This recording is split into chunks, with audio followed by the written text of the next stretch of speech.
Hello and welcome you all to let's crack it the Vishay Gupta.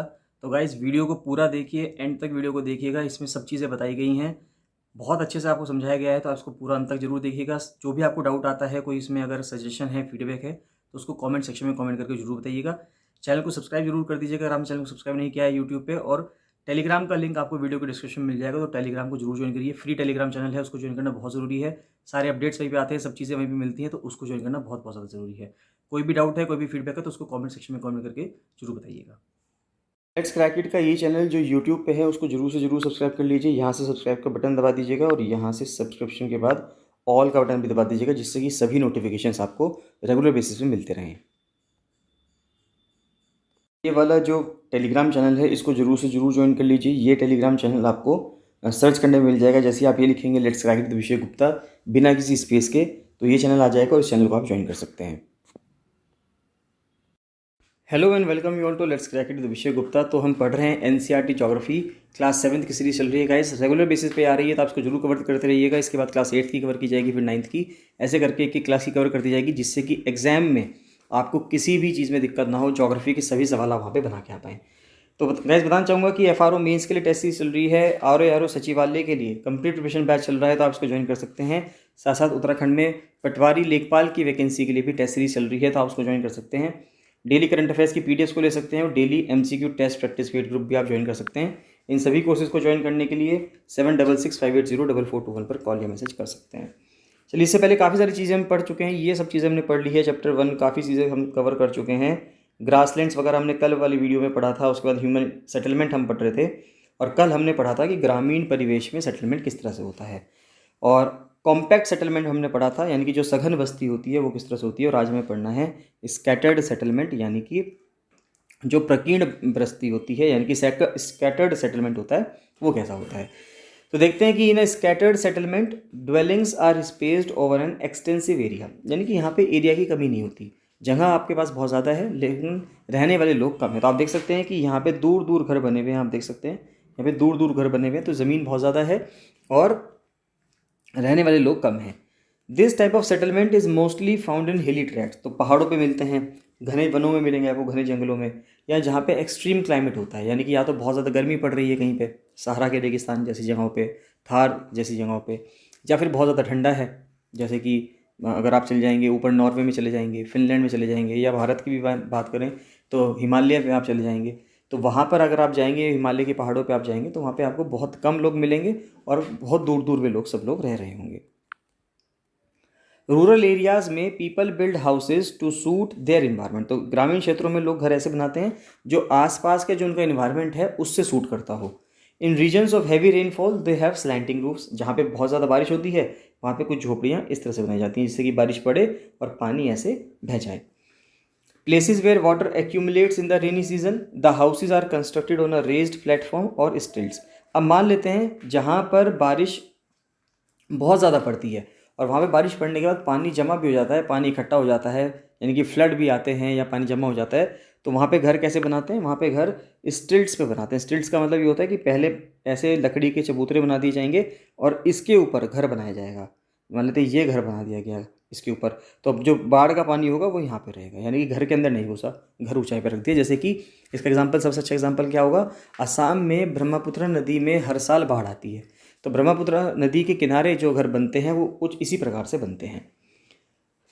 Thick mud walled houses with thatched roofs are very common in areas of hot climate, तो जहाँ पे बहुत ज़्यादा गर्मी पड़ती है वहाँ पे जो मोटी मिट्टी की दीवारें हैं, मिट्टी की दीवारों की जो बने घर हैं वो बनते हैं, इनमें थैच्ड रूफ्स होती हैं, यानी कि ऊपर घास फूस होती है और छतें ऐसी होती हैं जिन पर अगर आप पानी डाल देंगे तो आपको ठंडक प्रोवाइड करेगी। लोकल मटेरियल इस्तेमाल किया जाता है, जैसे कि पत्थर मिलेंगे वहाँ पे, मिट्टी मिलेगी, क्ले मिलेगी, स्ट्रॉ, तो उनको घरों को बनाने के लिए इस्तेमाल किया जाता है। और जो टाउन्स हैं वो छोटे होते हैं, and the cities are larger urban settlements. तो टाउन्स क्या हुआ कि एक अर्बन सेटलमेंट का अगर थोड़ा छोटा रूप देखेंगे तो आप उसको टाउन में कहेंगे, और जब वो धीरे धीरे वो बड़ा होता चला जाएगा तो उसको हम क्या बोल देंगे, उसको हम सिटी बोल देंगे। अर्बन एरियाज़ में people are engaged in manufacturing, simple सी बात है, शहरी क्षेत्रों में लोग विनिर्माण में रहते हैं, तो शहरी क्षेत्रों में लोग जो हैं विनिर्माण में व्यस्त हैं, व्यापार में, ट्रेडिंग में व्यस्त हैं और सेवाओं में व्यस्त होते हैं।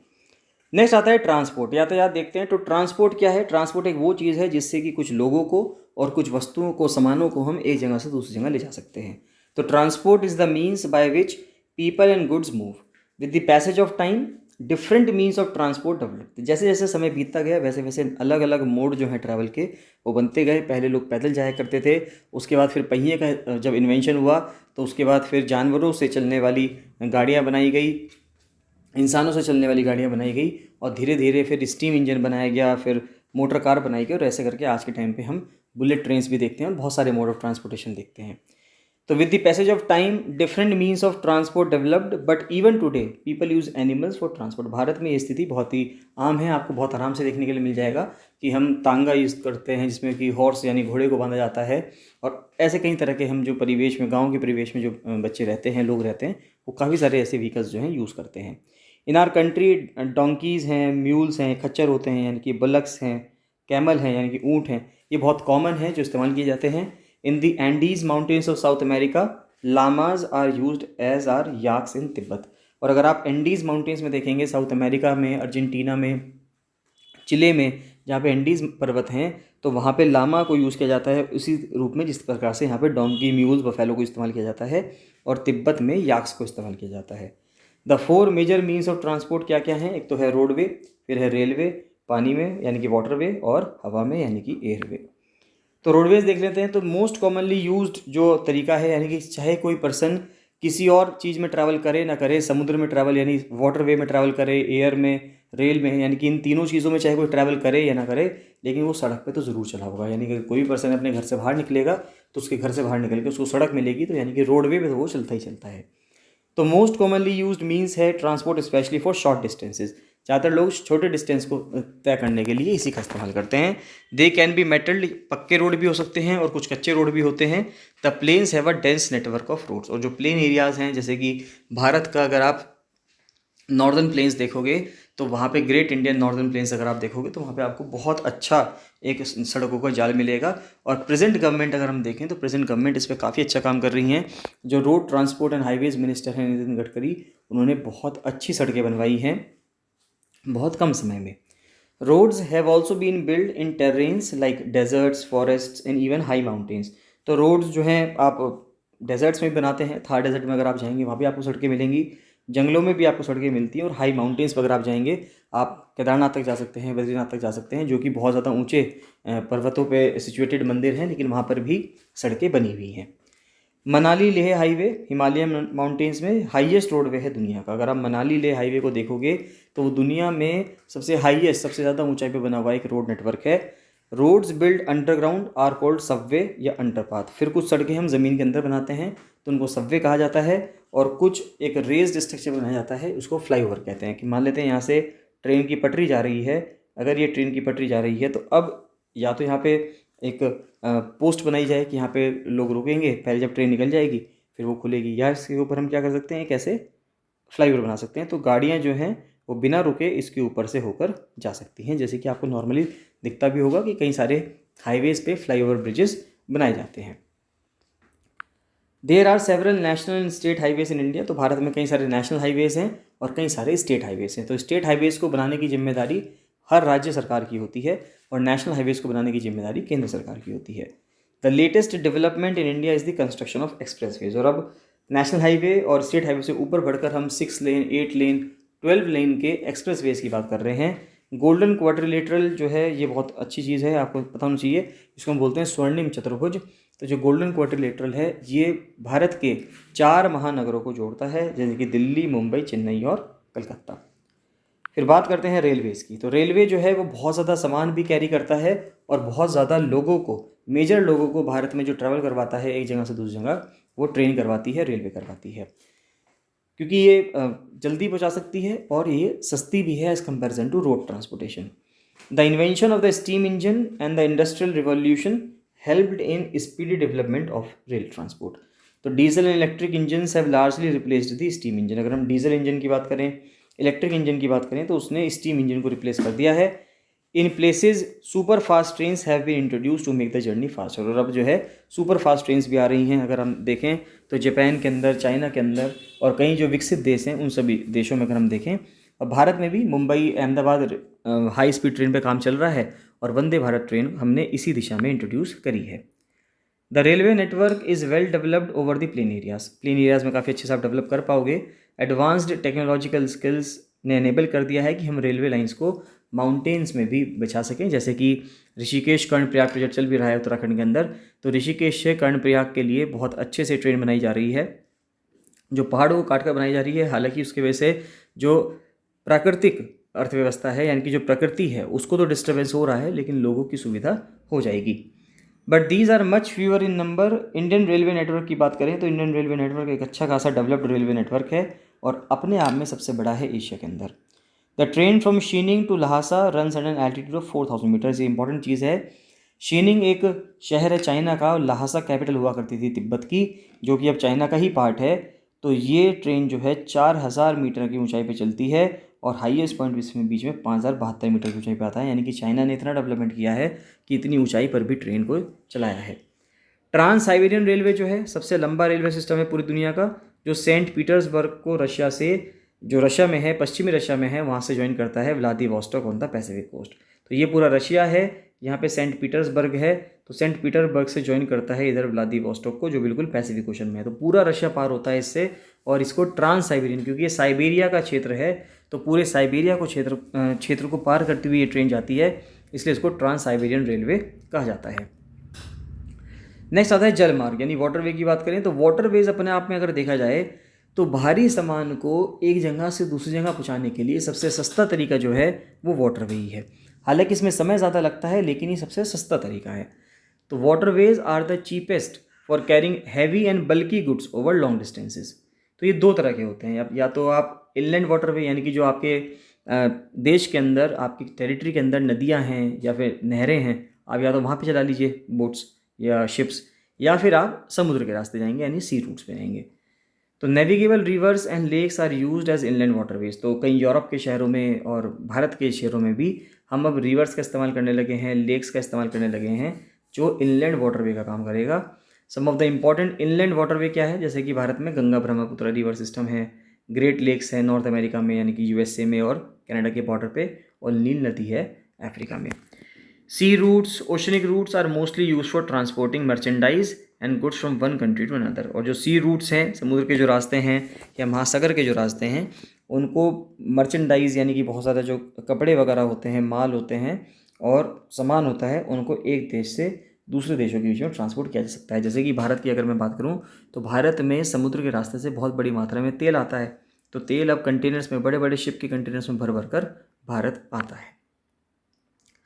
These routes are connected with the ports. जो कुछ इंपॉर्टेंट पोर्ट्स हैं दुनिया में, एक तो सिंगापुर का पोर्ट है, मुंबई है एशिया में, New York, Los Angeles north America में है, रियो डी जेनेरियो ब्राज़ील का साउथ अमेरिका में है, Durban, Cape Town south Africa का अफ्रीका में है, सिडनी ऑस्ट्रेलिया में है, लंदन और रॉटरडैम, लंदन इंग्लैंड में बैठता है यूनाइटेड किंगडम में, और रॉटरडैम नीदरलैंड्स में बैठता है, और ये दोनों कहाँ पे हैं आपके, यूरोप में है। एयरवेज की बात करते हैं। देखिए, this is the fastest way of transport. तो ये सबसे तेज़ी से चलने वाला ट्रांसपोर्ट सिस्टम है, लेकिन सबसे ज़्यादा कॉस्टली भी है, सबसे ज़्यादा महंगा भी है।